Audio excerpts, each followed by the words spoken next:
4 বছর আমার সাথে যে সম্পর্কটাতে সে জড়িত ছিল সেই সম্পর্কটা টোটালি অস্বীকার করে সে আমার সাথে কি অপরাধ করেছে সেটা আমি বিস্তারিত এই মুহূর্তে আপনাদের কাছে আর খুলে বলতে চাই না। এবার লায়লার করা ধর্ষণ মামলায় টিকটকার প্রিন্স মামুন গ্রেপ্তার হয়েছেন। দেশের পরিচিত টিকটকার প্রিন্স মামুন ওরফে আব্দুল্লাহ আল মামুনকে গ্রেপ্তার করেছে পুলিশ। রাজধানীর ক্যান্টনমেন্ট থানায় লায়লা আক্তার ফারহাদের দায়ের করা ধর্ষণের মামলায় সোমবার 10 জুন রাতে তাকে গ্রেপ্তার করা হয়েছে। দাউদকান্দি থানার ভারপ্রাপ্ত কর্মকর্তা ওসি মোহাম্মদ মোজাম্মেল হক জানান, টিকটকার মামুনের বিরুদ্ধে ঢাকা ক্যান্টনমেন্ট থানায় একটি ধর্ষণের অভিযোগ করা হয়। সেই প্রেক্ষিতে মামুন কুমিল্লায় অবস্থান করেছে এমন তথ্যের ভিত্তিতে ঢাকা ক্যান্টনমেন্ট থানা পুলিশ আমাদেরকে তাকে গ্রেপ্তারের একটি রিকুইজিশন প্রেরণ করে। মঙ্গলবার রাত 9:30টায় আমরা দাউদকান্দি টোল প্লাজায় অভিযান পরিচালনা করে তাকে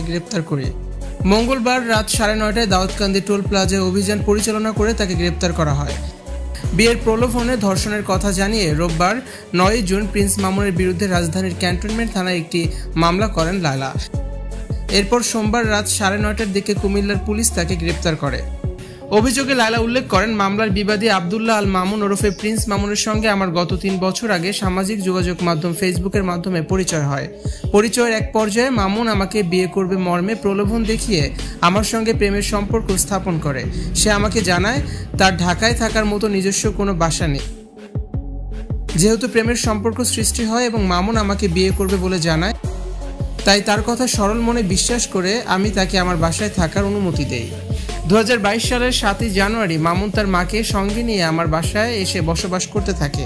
ওই দিন থেকে সে আমার বাসায় আমার সঙ্গে একই রুমে থাকতে শুরু করে। বিয়ের প্রলোভন দেখিয়ে একাধিকবার শারীরিক সম্পর্ক করে। মামুন আমার বাসায় থাকাকালে তার বাবা মা মাঝে মধ্যে সেখানে এসে অবস্থান করত। আমি মামুনকে একাধিকবার বিয়ের বিষয়ে বললে সে বিভিন্ন অজুহাতে সময় ক্ষেপণ করতে থাকে। সর্বশেষ চলতি বছরের 14 মার্চ মামুন আবার ধর্ষণ করে। পরবর্তী সময়ে আমি তাকে বিয়ের বিষয়ে বললে সে ক্ষিপ্ত হয়ে ওঠে, আমাকে বিভিন্ন অশ্লীল ভাষায় গালিগালাজ করে। ভিউয়ার্স, এই বিষয়টি নিয়ে আপনাদের কি মতামত জানিয়ে অবশ্যই কমেন্টস করে দিন।